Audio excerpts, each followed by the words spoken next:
TEMA Talk is a BS-free zone with smart, funny and educational conversations with entrepreneurs and business owners sharing their stories and insights designed to help you succeed. The result is a video vault of wisdom, strategies and tactics on how to grow your business by increasing revenue, reducing costs and amplifying your market share. Welcome to TEMA Talk, the B2B show created to help entrepreneurs and CEOs succeed. Here is your host, business growth architect and founder of TEMA, Carl M. Gibbons.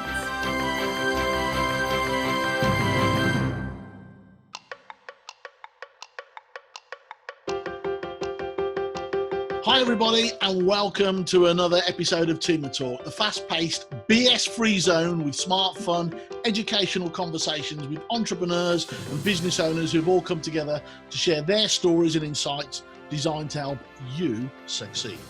So we're all working from home now, whether we like it or whether we don't. We all fought it. We're all, I don't know, there was the, is this how they're going to get rid of me? And then the employers are all thinking, well, am I going to get the same level of production out of people and productivity? And, you know, how am I going to monitor it? What am I going to look after it? And where's this all going to take us? So I decided that we've got to get somebody in who really knows how to leverage the technology, how to leverage your personal home working space, how to build a home office, how to connect with people, how to build teams all remotely. And I thought, I need somebody that really knows what they're talking about. What I really need is somebody that's like Microsoft certified, that's been in business and doing this for about 24, 25 years. Maybe somebody that Microsoft has given awards to and made their most valuable player. Somebody that's probably one of only, let's say 75 people in the world that have this certification from Microsoft and are endorsed by Microsoft. I thought, well, let me see. So I got my Rolodex out, and who popped up was Heather Severino, and here she is. So Heather, welcome to TEMA. Welcome to TEMA Talk. I really want to thank you for taking time out of your day, because I know the whole world is clamoring to your doorstep with everything that we've got going on at the moment. What I want to, first of all, give us the quick sort of 10,000 foot view of what does an MCT regional leader do for Microsoft?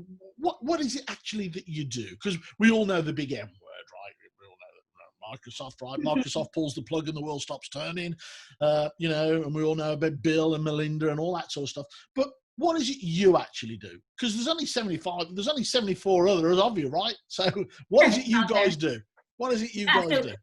This is a community program, Carl, that was created about 5 years or so ago by Microsoft to kind of help grow the community and keep everybody up to speed on what's going on with the certifications, what's happening in the learning space for Microsoft technologies. So this is something you apply, and if you're selected, it's a voluntary 2-year program where you are helping to kind of get the word out to all of the MCTs, that's Microsoft certified trainers that are in your local community.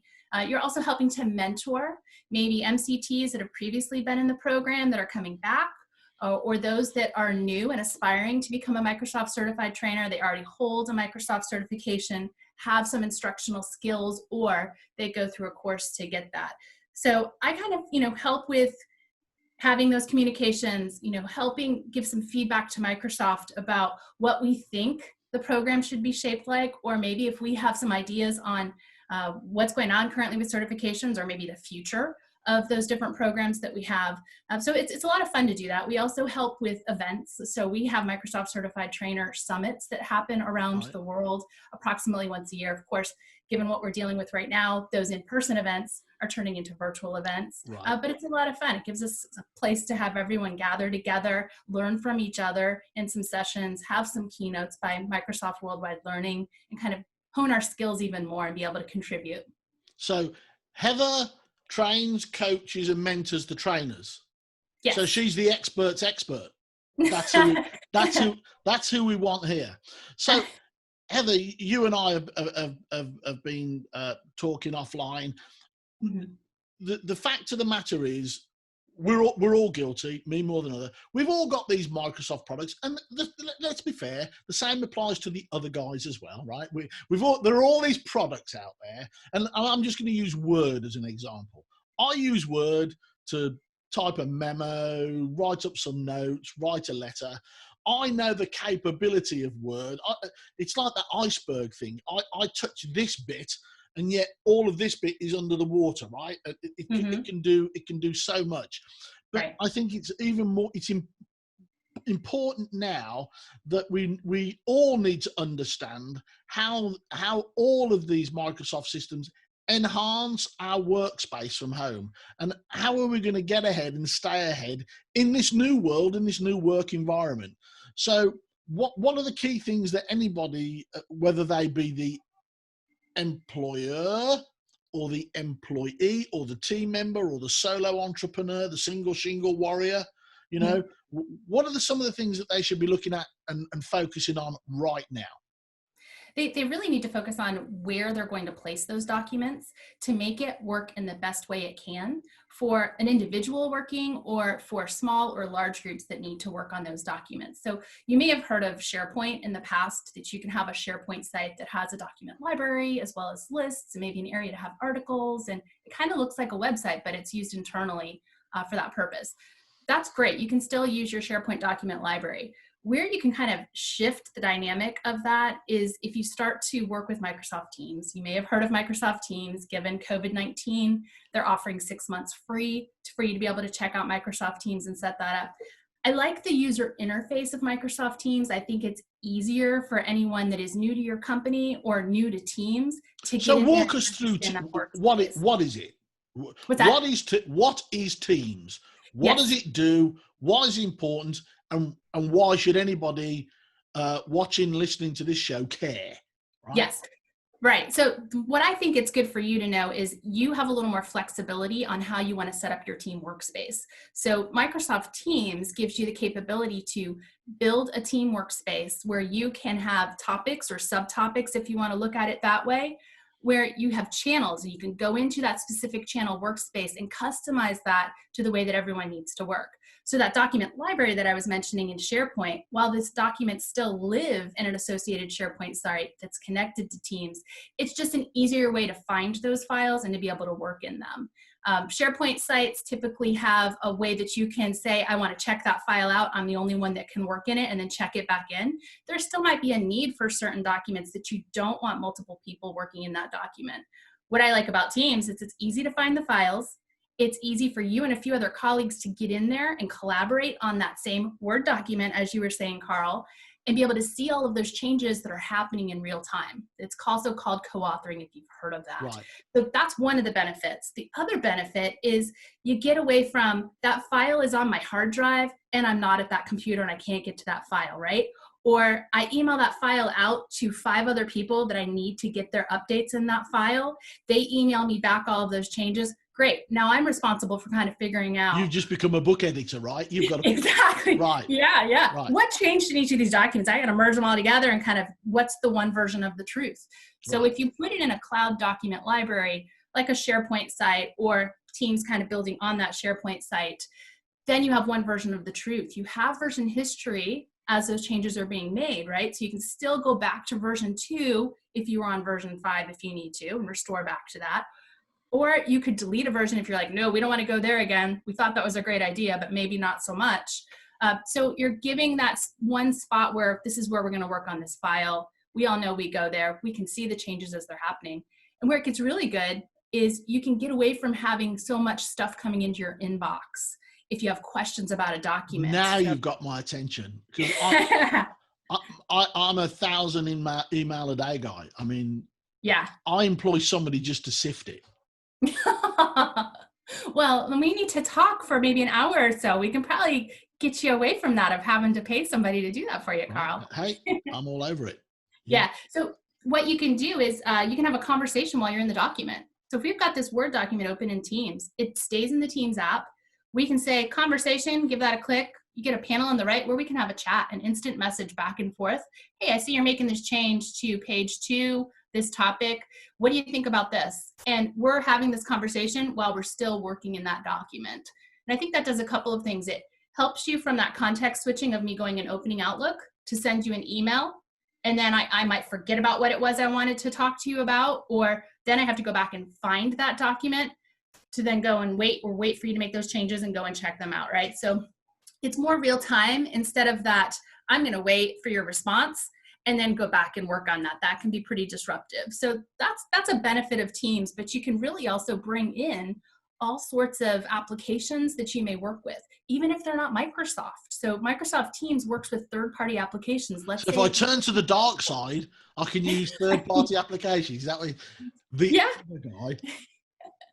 Yeah, they're encouraging it. Microsoft understands that, hey, this is the way that everyone needs to work today. We need to be able to pull everything into one hub, make that the workspace for getting things done. So if you need to work with SurveyMonkey or Salesforce or some other tool like ServiceNow, you can bring that into your team and make that the spot to get it done. Right. Now, I'm going to build my team now, okay? Mm-hmm. So obviously I have my internal people. Right. What about my external people? Can I include them in my team? You sure can. I know you had a recent episode, I believe, on like cybersecurity and kind of, how do you tighten it up and make sure with everyone working remotely that we don't have any of those loopholes for anything to happen, right? So some companies choose not to have external guests capabilities to be a part of their SharePoint site or a part of their team. But if you have that enabled, that does open it up to really think about, if this team is about this project. I think, Carl, you were in a session with the home builders. So if we think about home builders, so let's say that this builder is building a home for this customer and they want to invite that customer into the team so that they can look at the CAD drawings, or so that they can work with the other subcontractors and pick out those finishings, or kind of understand the status of tracking. How are we doing? Is this project on time? When are we going to be able to move into that house? So it gives the capability to invite those contractors and subcontractors, vendors, customers, whatever it may be able to be a part of the conversations that happen in chat, to be able to view those files if needed, and kind of look at a schedule of the tasks and how they're doing. Okay. So I like what I'm hearing a lot, because for years I've been a big Dropbox guy. So if I'm working on a project with Heather, I'll say, well, we'll put it all up in Dropbox and you can put your files up there and then I'll put my files up there. But all of that's just a hosting, that's just a vault, it's just a storeroom, right? When we make the changes, or we're looking at how the design is progressing, or this project is working on, both parties still have to become editors again, right? So what I'm hearing about this Teams program is that it's live. Everything is live all the while. We're all working on living, breathing documents that are interchangeable. Yes, we are. And I'm glad you brought up Dropbox. So let's think of Dropbox as a cloud document library, but it's for your individual use, right? So Carl, the files you have in Dropbox, you own, and then you could choose to share a file or two with me, right? And you could choose if you want me to be able to edit those files or just view it if it's in like a final format, right? You don't want me messing up your stuff. So you could bring Dropbox into Teams. You can add that cloud storage into Teams and still be able to work in your individual files, and be able to then go work in a team if you want to work on the files that live in that team. The equivalent to Dropbox in Microsoft's space is OneDrive for Business, or OneDrive, the personal OneDrive. And that ties in really well too. So there's some great capabilities if you want to be the owner and just share what you want in that capacity. Okay. So I'm going to earn some brownie points here, I think, guys, because I'm a OneDrive user. How about, do I earn some points for that? Do I earn some? I might have something special for you, some OneDrive swag. Okay. All right. So, because of the events of the last few months and the effect that it has had, and it has had it's created a huge shift in our work environment, right? And I personally believe it's here to stay, because I think the business owners and my clients are already saying to me things like, Carl, we're paying out 5, 7, 10 grand a month in rent, and yet for the last 3 months everybody's worked from home, and guess what, the wheels haven't dropped off and everything's been fine. Okay, we've had a couple of glitches, right? We might have had to have upgraded our software or invested in some new laptops or iPads and that kind of thing, right? But compared to what we're paying in rent, that's a drop in the bucket, right? So I think it's here to stay, without a shadow of a doubt.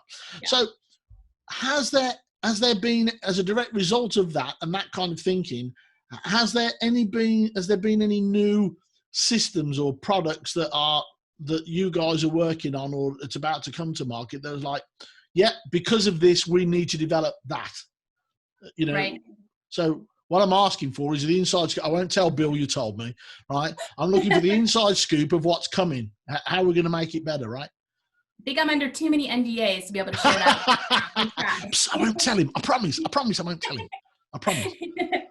Yeah, what I can tell you is, Microsoft Teams has been around for 3 years. So any collaborative kind of tool where you can host online meetings and have that collaborative workspace, whether it's chatting or working in files, is rapidly changing.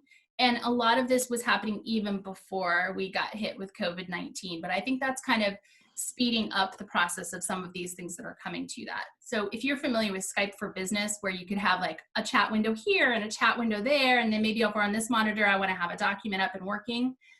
Right now in Teams, that capability is not there, but it's been a request that's been around for a long time. So having that pop out window, those types of things are happening. Or, we're in a Zoom call right now. Everybody loves having that Brady Bunch type multi-window interface for all the video feeds. Yeah. You can see some of the video feeds, but it's rather limited. So they're going to open it up to a grid view where you can have more of those spaces. So competition is good, right? Because you'll always have features and tools in one, and that can kind of drive keeps some you on your toes, right? New ideas somewhere else. So we're going to see a lot of that. I don't really know what else will come from this. I think you're right though, Carl. This shift is here to stay. We still will have some people that work in offices, but I think it is going to be more of that hybrid environment where many of them work from home or work remotely. Right. Here's a challenge I have, and I know a lot of people do. When I'm on this kind of scenario, how do I become a better note taker? Now I can record. We're recording this now, right? But I don't want to be able to go and transcribe it all again. But I want to look. I want to take notes. When I'm in a meeting, in a normal meeting back in the day, I would be sitting there and I'd be, making my notes and whatever. But now, I don't know. It just seems to be more difficult to make notes while working remotely. Any tips on that? Sure. Are you taking your notes on paper with pen and paper, or old school? Old school. I've got all the tech. It's all here. All the iPads, and it's all here. Me, I'm old school.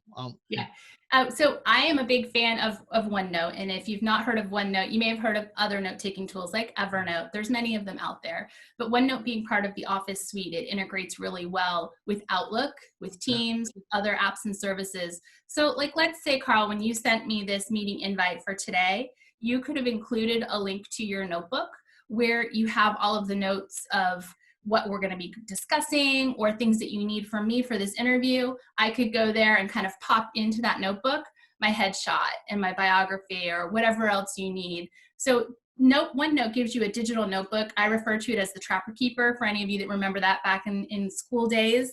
It gives you a capability to organize in sections, connect it to your meetings, connect it in a team for everybody to be able to access those notes. And not just for taking notes, but think of it as a place for you to brainstorm, have some ideas that you can capture, put some photos and files in there that you need to work on, or even decisions that you make out of that meeting or action items that come away from that meeting. It integrates to become tasks, or what are called as part of the to-do app that's part of Outlook. There's also a to-do app, and it may integrate as well with Planner. So there's some things coming down the line, Carl, that I think you'll like in Teams. That's going to give a lot more of that note-taking, task management kind of capability. So how do we create room for focus work? How do we set goals for the time we spend on these meetings and the time we spend? Because we're all going through a learning curve, right? This is all new. So how do we approach that? So you probably have a phone like this, and you may have something enabled on there where it tells you your screen time. And sometimes I'll look at that and be like, your screen time was up 30% from last week. And I'm like, I'm on this phone way too much. You have something like that if you have Office 365, depending on your subscription, called My Analytics. And what my analytics does is it will track how much time are you spending in meetings? How much time are you responding to emails? How much time are you working with a certain individual? Like if I were working with you, Carl, on something. And then you can change those goals. So if I'm like, I'm spending too much time in meetings, I want to reduce that to being only 2 or 3 hours of my day that I'm in meetings. Or I want to try and not accept meetings that are sent last minute or that are sent without an agenda, because I know that's going to be a waste of my time. I need to kind of prioritize how my work is being done. So my analytics is great for tracking all of the work that you're doing in Office 365, reporting back to you how you're doing with that, and giving the capability to set those goals as well. All right. Okay. So how now do I lead in an online space? How do I become the guy? Yeah, this is a difficult one. You know, I'm reading a book right now. It's this book, Can You Hear Me? And it's all about connecting with people in a virtual world. Yeah. And this is something, we have an MVP book club. It's the first book that we've started reading together. And it's fascinating because they say when you're face to face in person, that you can kind of, and if you know that person, you can kind of read even if they're not saying something, you kind of understand how they're feeling about it. And you're like, hey, I don't know, tell me more information about that. Or I kind of feel like maybe you're not sure about that. Tell me what worries you about that. When you're online, like you and I are, Carl, it's harder to establish that trust and to get to know each other, or Right. to understand those gestures of what's happening there. So you have to communicate in a different way. Some of the things that I've learned from this book so far is checking in with everyone at the beginning of the meeting, or from time to time, if it's not a meeting, checking in with that person to see what their mood is. Like, how's everybody feeling? Let's kind of understand how we're doing. Anything that you want to talk about that's been, worrying you about the project we're working on, then kind of get into your meeting. Also looking for folks that are— So small talk in essence. Yeah, small talk. Maybe Good old-fashioned water cooler small talk. Yeah, exactly. Yeah, because you don't have that water cooler if you're working remotely to go stand around, do you? No. Yeah. Creating a space where you can have that water cooler chit chat. So if you have a team that's set up, dedicate a channel, call it water cooler, call it whatever you want. It just gives everyone a place that they can go check in with each other, have a little conversation as they want, or have an online coffee chat or something like that. I like that a lot. Yeah. I mean, literally, it's an online coffee shop, an online lounge. Exactly. Lounge. Yeah. You can pop in and out whenever you want, or have a certain time that maybe you're going to catch up with your team. Right. Yeah. Who knew? That's why we got you here, right? It's also good to give people time to talk if they're comfortable talking. You will have folks that are more comfortable online, that are more extrovert. I don't know, you and I think, are probably those people that we will speak up and we'll pipe in, but then you have folks that don't, and you always want to give them an opportunity, whether it's private, maybe set aside, or if they do want to talk, like giving them that space to talk in that meeting. So that actually leads on to the question: how do you engage with your team, or even there might not be your team? You might be talking to. I mean, you and I were at the builders conference, and there were 70, 80 people. Probably I knew 3. And you probably knew the same, maybe a few more. But what I'm saying is, you've got to engage with them, and it's a completely different environment, because we don't have that one-to-one scenario where we can have a little chat over a cup of coffee and hi and how are you and what brought you here today type small talk. That's the word I'm looking for. So how do you engage with attendees in an online meeting? So if there are attendees that I know, I might ask them something about that hobby that they have, or that animal that they have, or what they're doing with their child or something. If it's people that I don't know, I might just ask them something like, where in the world are you calling in from? And get them chatting about that and telling me a little bit about where they're calling in from.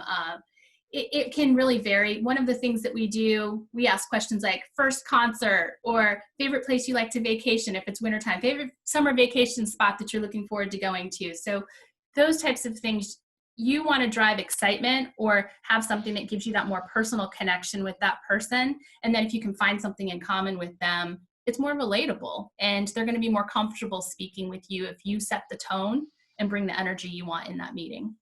Right. So now I've created this world, all right, and everybody's engaging with it, but like everything else, I need training. We all need training, because again, we're back to I've got the top of the iceberg, and then I've got all of this below the iceberg. Mm-hmm. Where can I go? What can I do? How can I elicit that training? Is it done online, or is it a classroom, a formal classroom scenario? How does that work now? How do I train my team remotely to engage with all of this new Right. technology? Yeah, you have a lot of options. There's learning management systems if you want to set something formal up within your organization, and then you can host content there. So you can host on-demand video content there, or record those live training sessions that you may be having in person or online, and make that content in a library that's available to them later. You can also include quizzes, other resources if you want to there. Other options are to use something like Zoom or Microsoft Teams to be able to host those online training sessions that you have. Definitely make it interactive at the beginning of the session, where we're on video cam, seeing each other, getting to know each other, but then being able to share your desktop or share whatever information you need to for that training. I do see, right now we're not really doing any in-person training, Right. just given the situation that we're in, right? Yeah. So I think this shift, virtual training was happening before this, but I don't think that it was happening as much, because that face-to-face, there's something about being in person, being right there to help that student. You can understand if they're stuck on something. You still have tools in the online space to be able to do that. I think that those are going to get even better now that we have more virtual training happening. But I do think that there's going to be more of a shift to virtual training happening. And does that apply to how to actually use the tool? So the facility where somebody will say to me, Carl, look, you might as well stick to a pen and a piece of paper if that's all you're going to do with Word. Look at what Word can do for you, or look what PowerPoint can do for you, or any of the other programs that are available. So I think what you're asking is, if you were going to go to a class, would there be value in that for you to go to a Word class, or so my people can leverage and maximize their productivity with the tools that they've got, because we're only using a part of the capability of what it can do, and I honestly believe we're all guilty. I believe, hands-on, I believe that if I were to take you by the hand and take you into any business today, and we'll stick with Word, we'll just stick with Word, right? And we'll say, what do you use Word for? And I'll bet you, memo, writing reports, and a letter. Yeah. And, do you do mail merge? Do you do what? No, I didn't know we could do that. I didn't know we could do this. I didn't know we could do. I didn't know we could all collaborate online on a document and edit it as we were going along. So those skills also need to be taught, right? They do, absolutely. And I find that I teach at a local college, and it's for career shifters or for adults that need to learn Word, Excel, those types of tools. And I'll tell you, in Excel, I often find that their bosses will say, you use Excel every day, you don't need to go to the level 1 class, just go right into the level 2 class. And we encourage them not to do that. But if they do, then they feel lost, because they thought they knew so much about Excel because they're doing data entry every day, but they don't have the fundamentals to feel comfortable now with learning those intermediate skills that they have. So yes, do not make assumptions just because you use that application. You're probably only using about 3 to 5% of that application's capabilities. And there are some definite ways that we could help you work better. Carl, in your instance, if you do a lot of copy and paste of information from one document to another, or from an email to a document, Quick Parts would be your best friend. Have you used Quick Parts before? Text blocks? No? Okay. All right. So there's one for us to work on with you. But those types of little things can make a big difference. Contracts, if you're working in contracts, there's several tools in there. Right. That can automate and less human error with what you're doing that way. Right. One of a big area for me. So, hey, I've got the expert on the line, guys. Let's make the most of it. Right. PowerPoint. I deal with PowerPoint, and of course, some people you get the death by PowerPoint scenario, and then we're hearing all about the new technology that's coming in now. Prezi is the new thing, and Mhm. I've looked at that, and the truth is, I think I'm fairly savvy. I might not be savvy on Word, but I think I'm fairly savvy on PowerPoint. Uh, And what I'm finding with a lot of colleagues that I speak to is they're all go, oh, like Prezi, and there's loads of them. I'm just picking on Prezi, but Prezi's the new hip thing. We've all got to go to Prezi. You can do all that on PowerPoint. There's nothing. yeah. There's nothing they do that this can't do. It's just that you haven't taken the time to drill down. Not just drill down, but also go wide. You just look at the picture after picture after picture, and then loads of stats on screen. So, but the principle's the same, right? So talk to us about where PowerPoint's going, because you'll have my undivided attention. So in PowerPoint, you have the capability for live caption. So let's say that you're delivering your PowerPoint slides in a Microsoft Teams online meeting. You can turn on live caption, and it's going to, whatever your words you're speaking, it's placing those as text below the slide. Newer capabilities that you have is to be able to, it supports different languages. So let's say, you have someone in your audience. So those are the kinds of things that we are hoping will get expanded to give us those capabilities to work with worldwide audiences in that way. Other capabilities I would say would be things like, in some of the Office applications, to be able to dictate. So you can turn on this dictate tool and just speak into your microphone, and it puts the text in there for you. So in OneNote, there's a capability there, Carl. So if you don't want to handwrite your notes, but you just want to speak into the microphone, it'll put all the notes in there for you. So those types of capabilities, I think, are going to be really great when you're just trying to design your PowerPoint slides, to be able to say, I kind of want this information on this slide, and I want this, that you could just speak to it and fill in some of those things. So I'm looking forward to more capabilities around voice and what we can do with, whether it's transcribing, it's translating, or it's providing a way for anyone that has a hearing impairment to be able to not feel left out with your presentation.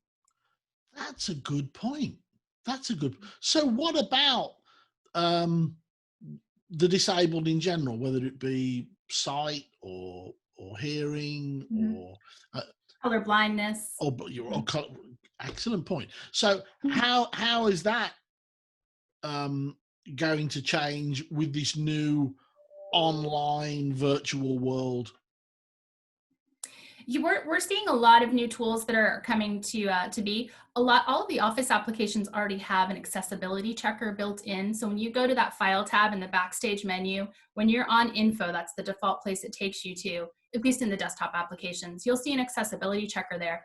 So you could run that today on your PowerPoint slides, Carl, and it would tell you if there is a problem with the color contrast. It will tell you if there is alt text missing from an image, so that the screen reader can read a description of what that image is that they cannot see. So there's tools that are already built in. I would say, looking forward, I would hope that there would be more automated ways to do that. They do have something newer where, with artificial intelligence, it tries to be smart enough to know what's in the image and automatically put that alt text in for you. It's not quite there yet. Sometimes the description is off. This might be a picture of a microphone, and I might put it in that it's a stapler. So they've got a little work to do on some of these tools, but we're getting there. Right. I'll share with you a little funny story with this, and it's especially with these things. When you speak into it, and phone Heather. For whatever reason, it must be my English accent, or as some people say, my Brummie accent, which is where I'm from. I'm from Birmingham in the UK. It doesn't understand me. So when I say phone Heather, it will say, order pizza, and I'm like, no. And in the end, I just go back to right. So it'll be interesting to see how that copes, what you've just described, whether that copes. But as I understand it, it's a learning process as well, because artificial intelligence, it learns my voice, it learns the way I work. So you have to stick with it for a little bit, right? Have to train it a little bit. Excellent. All right. Absolutely fantastic insights and a whole bunch of takeaways for our viewers, Heather. Thanks very much. I want to change tack. We're coming towards the last portion of the show, so I want to change a little bit of tack and have a bit of fun. But we have fun anyway, right? But let's find out a little bit more about Heather. What's the best piece of business advice you've ever been given? Take the risk. Okay.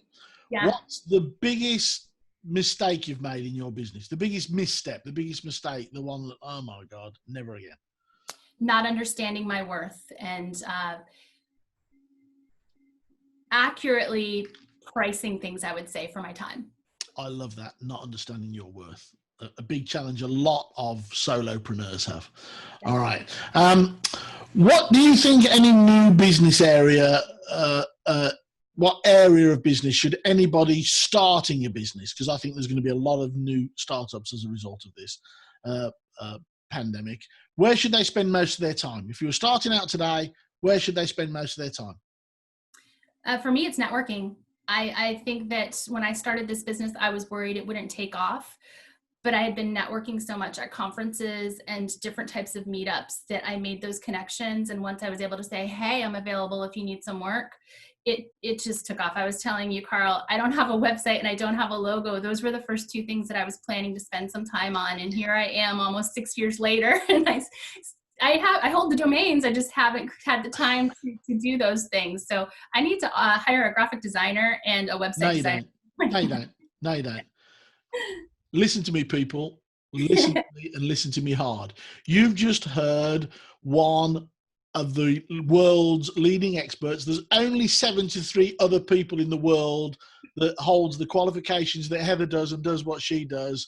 And she's done it without a logo and without a website.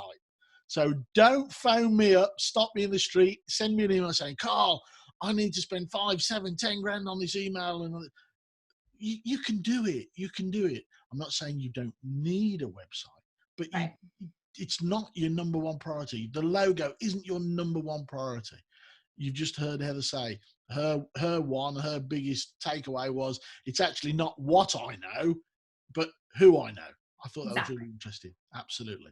So how does Heather deal with self-doubt?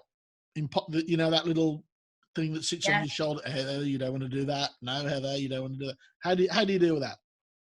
That's a tough one. I always feel like I have that imposter syndrome, especially when I'm around other experts in my field.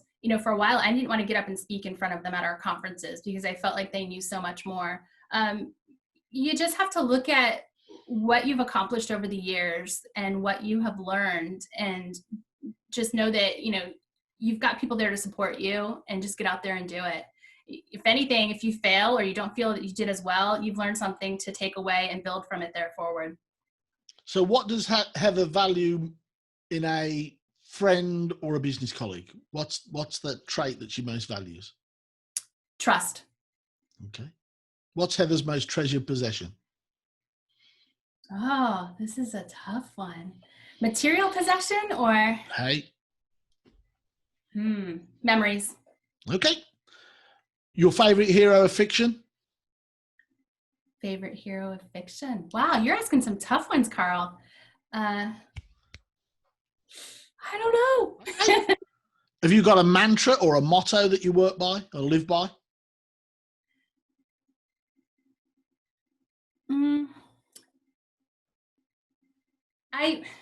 I'm gonna have to come back to that one as well. All right. Favorite cocktail? Oh, a smoky old fashioned. See how easy that was, right? All right. Most favorite business word?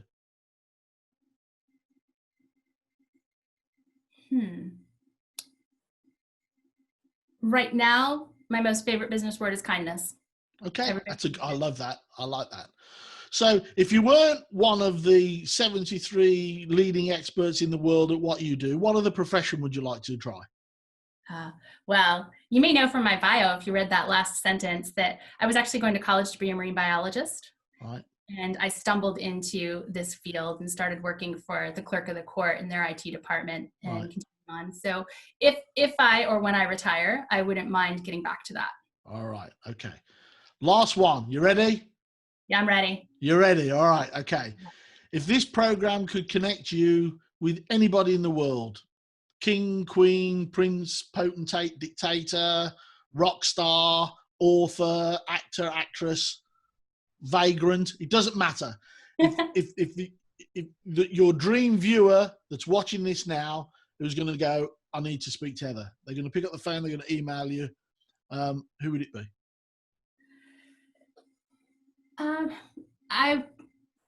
I've got a few people that I probably would want to get some words of wisdom or talk to.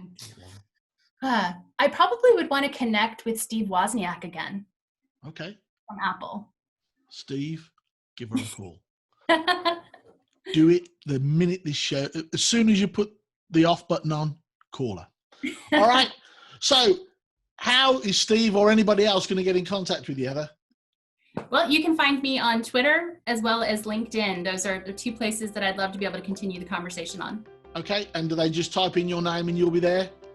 Yes, they can type in Heather Severino on Twitter and Tech Trainer Heather on LinkedIn. Heather, thank you so much. Well, that's it. Another session of Business Banter and Badinage has just flown by. Thanks to our guest, Heather Severino. We really appreciate it. I know how busy you are. I want to thank the team at Guerrilla Media for twiddling the knobs and making all this happen. It's so above my pay grade, it's unbelievable. I want to thank you for watching and listening. And don't forget, you can visit TEMA's video vault of wisdom at thirdeyemanagement.com, and you can share all the other TEMA talks and episodes, and they've got strategies and tactics on how you can grow your business. So until the next time, I want you all to stay safe, stay in touch, and most importantly, stay profitable. We'll see you later. Take care. And with that, we're out.